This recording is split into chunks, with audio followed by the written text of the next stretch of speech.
Wayland shook his head. He would not be swayed. He looked past her to the others in the room.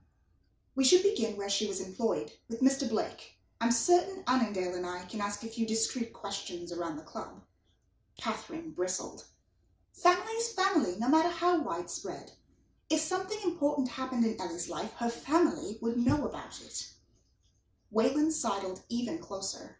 Her employer would know, Katherine scoffed. As if you know everything that goes on in your household. He cocked an eyebrow. And what would you know about my household? Have you been asking around about me? Her cheeks burned, but she refused to give him the satisfaction of answering him. Of course she hadn't spoken to his household. That would be uncouth. If you're so set that your approach will solve the murder first, then you wouldn't be adverse to making a wager. She crossed her arms over her chest, staring him down. His eyes lit with unhidden interest, chasing a shiver down her spine. Had she crossed a line between them? A wager? The words dripped from his tongue like honey. He smirked, the most infuriating expression that had ever graced the face of any man. And it transported her to months prior, when they'd taken shelter in an alley from pursuit, and he'd been close enough that she thought he might kiss her. But he hadn't. She hadn't wanted him to. Standing this close to him, close enough to smell the rich cedar of his cologne, clouded Katherine's thoughts.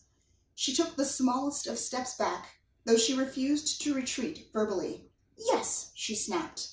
A wager. What do you suggest? 12th night is fast approaching. I assume you've been invited to Lady Cabot's ball? He raised his eyebrows. Hasn't all of London? 12th night balls were potentially the most coveted invitation of the season. In order to ensure attendance at hers, Lady Cabot had sent out her invitations in November for the event on January 5th. Everyone was abuzz with speculation over the entertainments for that evening.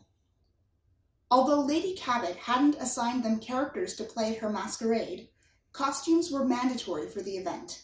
Katherine would give her dowry to see Wayland brought low as one of the least coveted characters of the evening. Her smile widened, more satisfied than Emma was after filtering bites of food from the tailor. Wayland met her gaze with a shuddered one of his own. He was right to be wary. If you truly think you can solve this murder before me, then you won't mind wagering your fate at the ball. Whoever solves the murder quickest will choose the costumes for the other person. She lowered her eyelashes, raking him with her gaze from top to toe. I would so love to see you as the jester.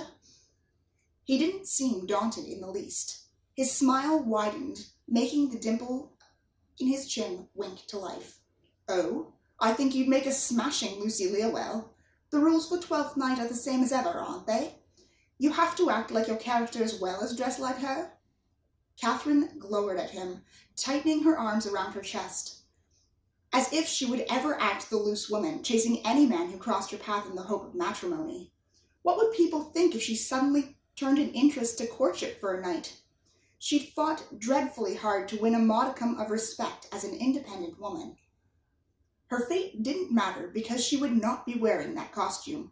I will solve this before you,